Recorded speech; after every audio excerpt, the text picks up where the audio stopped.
Voici la plus grande centrale solaire thermique de France, et elle se trouve à côté de Verdun. Ces 15 000 m² de panneaux limitent la consommation de gaz de cette usine qui fabrique de la poudre de lactosérum, un sous-produit issu de la confection de fromage utilisé dans l'industrie agroalimentaire. Mais ne pas s'y tromper, ces panneaux ne génèrent pas d'électricité.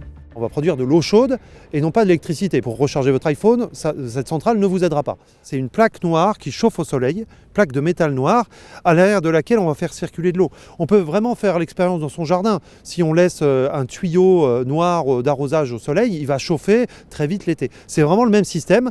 Et donc notre eau chaude vient alimenter le site et vient préchauffer en fait le flux d'air qui sèche le lactosérum.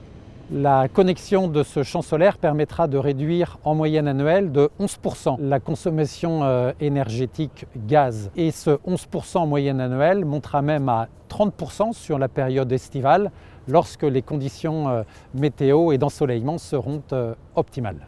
C'est le moins qu'on puisse dire, le soleil n'est pas franchement au rendez-vous. Pourquoi faire une centrale solaire thermique à Verdun, qui est peut-être pas l'endroit le plus ensoleillé de France? Eh bien, détrompez-vous. Il y a 3 facteurs pour faire une centrale solaire thermique compétitive. Déjà, effectivement, l'ensoleillement. Et on ne cache pas, entre Marseille et Verdun, il y a un déficit d'environ 20% d'ensoleillement sur l'année. Mais il y a un deuxième critère qui est le niveau de température qu'on va produire. Effectivement, le capteur solaire thermique a un rendement qui diminue quand la température augmente. Là, comme on est sur une application de préchauffage, on va pouvoir travailler sur une température moyenne qui est relativement modérée. Et le troisième élément, c'est l'économie d'échelle. Effectivement, cette centrale, c'est la plus grande de France. Et donc, clairement, en termes de compétitivité, tous les coûts fixes liés à l'installation, à la connexion au site industriel, au stockage, à la station de pompage, sont en fait diminués, dilués avec un projet de plus grande taille.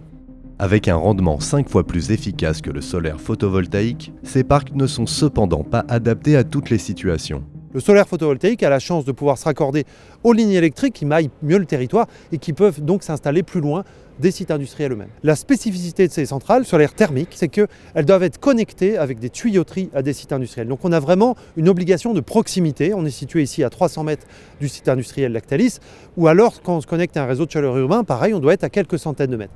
D'autre part, ces panneaux sont plus difficiles à installer en toiture à cause de leur poids et de l'infrastructure nécessaire pour transporter l'eau. Malgré ces conditions, le solaire thermique, encore peu développé en France, se présente comme une des solutions pour décarboner la production de chaleur. La chaleur renouvelable aujourd'hui, elle s'appuie principalement sur une ressource qui est le bois énergie. Pour atteindre nos objectifs, on ne pourra pas uniquement s'appuyer sur le bois énergie. C'est pour ça que la stratégie française énergie-climat aujourd'hui pousse énormément le solaire thermique et les objectifs qu'on a à horizon 2030 et 2035 sont de multiplier le parc installé par 10. Ce qui correspond environ à devoir installer, d'ici 4 à 5 ans, environ une vingtaine de centrales de ce type-là chaque année. L'entreprise a 15 autres projets dans les cartons qui devraient voir le jour d'ici 3 ans. Aujourd'hui, plus de la moitié de la chaleur reste produite à partir de gaz et de fioul.